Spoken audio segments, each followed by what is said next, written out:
Hey folks, just a bit of a mini series I'm going to do tonight. May carry on for 2-3 months until I get fed up, or you guys. It's going to be the weekend supplements, and my idea is to do a different beer every weekend. I'm going to try and put it out Saturdays predominantly. It's beers, everything. It's budget beers, higher range beers, home brews, home brews of my own, other people who sent me. Do a bit of review. That's the idea. We'll see how it goes. Right, first tonight I'm going to do this St. Petersburg. It's Russian Imperial Stout, 7.4%. It's by Thornbridge Brewery. And also I've got this little book here. I've done it a while back. This is quite popular in the UK. This is 300 more beers to try before you die. I've got 300 beers, I've not done them all obviously. So it's Thornbridge, St. Petersburg. I'm going to read a little bit about it, I'm going to taste it. What they've done, they've actually put little tasting notes. This on a bit of a marking, so I'm going to do exactly the same. It says tasting notes, appearance, obviously a stout, it's got to be dark. You're looking for like a decentish creamy head. Aroma, you're probably getting more of the malts, the coffee than the actual hops. The taste, you're probably looking for not too much dry, you want a little bit of sweetness. Hops coming through, you want the chocolates as well. And you got the overall score. And what I've added to this, I do for all the commercial beers, you can find them at the top there, so value for money, which I think is quite important, because you're going to get beer found in a mil bottle, mainly in the UK, found in a mil bottle, even though it's Imperial pint, which is 5, 6, 7 millilitres. So I'll put me right if I'm wrong, hopefully. Yeah, so a lot of the bottles now found in millilitres. Continental bottles in the supermarkets probably 330 millilitres, and when they're trying to be cheeky, make a bit more money, 300 millilitres, and I've seen some at 270 in the supermarket. So you think you're getting something like a Carlsberg or whatever at a decent price, and it's a very small bottle, not much use to anybody. So first I'm going to do, read us about this book. Guy Roger Protz, he's big noise in the UK for campaign for real ale, if you don't know about it. Right, so I'll read this, I'll read on the bottle, and we'll give it a taste. Right, Thornbridge, St. Petersburg. Source, Thornbridge Brewery, Bakewell, Derbyshire, England, which is probably about 15-20 miles from myself, I think. Strength 7.4%. It's got a website, www.thornbridgebrewery.co.uk, and they are a bit of a forward-thinking UK brewer. And I just want to show you this there. Picked up on the thing there. It actually says 7.7%, and the beer I've got is 7.4%, and I'll read through this and I'll tell you exactly why. Okay, just bear with me. Thornbridge Brewery has rapidly established itself as one of the key players in the modern craft brewing movement in the UK. While Jaipur IPA, not bad, is the most attention and prizes, St. Petersburg is widely admired as a superb example of Imperial Russian Stout. It's aged for 55 days prior to bottling and is primed with a blend of sugars to encourage good second fermentation in the bottle. The beer is also available in cask conditioned. Samples of the stout have also been aged in oak casks from several Scottish malt whisky distilleries and French wine and cognac makers at the original plant in Thornbridge Hall.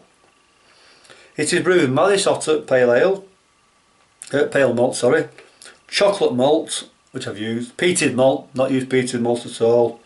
Not far from the Peak District, you've got the dark peak, the white peak. Roasted barley and demerara sugar. I'm not sure I've used demerara, I've used lots of brownie type sugar, I may have used it. Okay. And hopped with Sorachi Ace, Mountwood, Warrior and Willamette. I've used Willamette and that's it. Not used the other ones. Okay. Here we go. It's a ruby black colour with stirring aroma of smoke and peat, biscuit malt, rich chocolate, espresso coffee, licorice, fruity and spicy hops. There's a pronounced bittersweet fruit note on the palate and finish. Balanced with roasted and smoked grain, chocolate, coffee and fruity bitter hops. Okay, this is a bit I'm going back to before, from 7.7% to the 7.4. Okay, in 2012 the beer was a victim of a new tax introduced by the government, whose attitude, as if we need more revenue for the tax of beer. High strength duty brought in a 25% increase on beers 7.5% and above. St. Petersburg was originally 7.7%, but the company reluctantly reduced it 7.4 to 7.4%, changing the recipe to give more malt and hop characteristics to the balance, slightly lowering the strength. The government's aim is to reduce binge drinking, but it's scarcely creditable that a small minority of people who abuse alcohol would seek out St. Petersburg Imperial Russian Stout as their chosen tipple. Well, I could go for that. Go for something like a Carlsberg Special Brew in the tins, cheap as you can, the strongest ciders we can get in the UK. Okay, right, so there's your bottle, 500 millilitres. It says innovation, passion, knowledge. St. Petersburg Russian Imperial Stout 7.4%. I'll say now, to me an Imperial Stout Russian, you're looking at, I think you should be looking for a minimum of 8% up to what I've seen them 10, 11, so I'm not too chuffed out. Okay, I'm not reading too much there. And actually this bottle is best before 29th of the 7th 16, so we've got a good year and a half, is it, with February now, so yeah, year and 5 months, something like that. Okay, alcohol 7.4, it's a 500 millilitre bottle.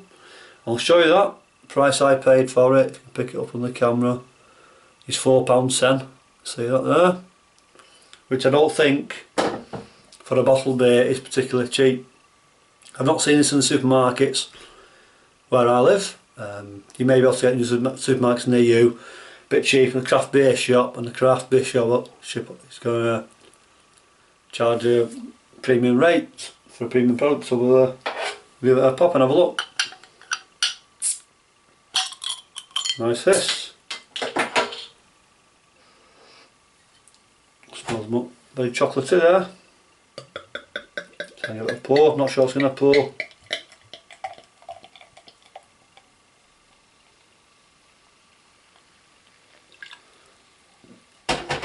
Right. First off, great looking stout. I would say a finger and a half head space. Mainly tight, bubbles, off-white, dark. Now this, if this doesn't not, if you can see through this beer, it's going to mark down for me. I can just see a slight hue there, you can see there. It's picking it up. So I'm going to mark that down. To me a stout shouldn't be able to see through that at all, so I would say it's more porterish, I would say so. Okay, right, on the nose. Ooh. Smelling good, not much hops coming through there to me. It's a chocolate malt, roasted malt and something else in there, and possibly peated malt, I don't know, I've not used it, never smelt it before. Smell nice, and I think a lot of these bigger beers, they do overpower the hops, so I'm actually going to mark this thing.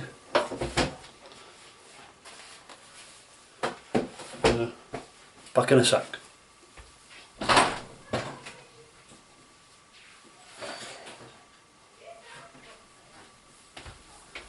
Sorry about that. Right, okay, so I'm going to go for, say value for money, okay. £4.10, 500ml. Bit expensive in my book, so I'm going to give that, all his marks are out of 10, so I'm going to give that a 6 out of 10. Appearance, as I said, looks decent. Head's dissipated now, so I'm going to give that, on appearance, I'm going to give that a 6 again. Aroma, chocolate malts, that's not massive to me. I'm going to give that a 5. Okay, so we'll go for the main one, which is the actual taste of it. Okay, so cheers guys. This is the first of my, as I said, the weekend supplement, so I'll hopefully do many more.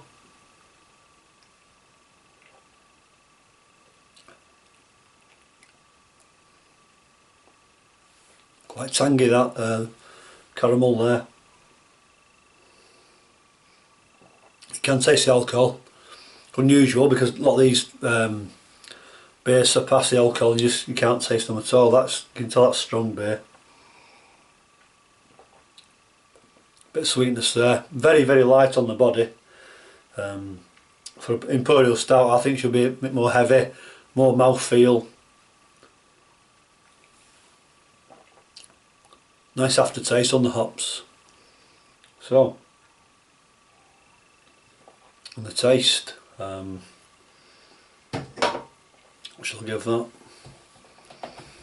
It's good. I've had better, to be honest. On the taste, I'm going to give it 7. Okay, so this is the first of the weekend supplements. So going for 40, we've got 6 out of 10 value for money. So £4.10 there. If you find it cheap, obviously your value for money is going to come a different price bracket. Appearance 6, and to be honest, I would think that should be holding a lot more than that. It's coming back. Khaki head. I've done better beers myself, to be honest. Right, so we got 6 value for money, 6 appearance, aroma 5, and taste. We've got 6, 12, 6, 12, and 7's 19, and 5, 24. So I'm going to give this overall score 24 out of 40.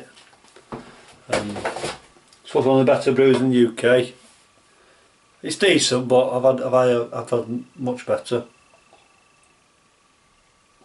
Sometimes these craft brews, what they'll do, you know yourselves, they'll put 1 or 2 real premium beers out as a Jaipur. I've had that on draft. That is really nice. And they'll jump on the bandwagon. They'll do some inferior beers, and they'll try to jump, you know, get people on side. But to me, would I buy that again? Probably not. It's decent. It's all right. I've had better. I've had better from likes of B&M, Morrison's, and Asda. But as a beer, not too bad. Would I buy it again? Well, I would buy it again, but not I was looking for an Imperial Russian Stout.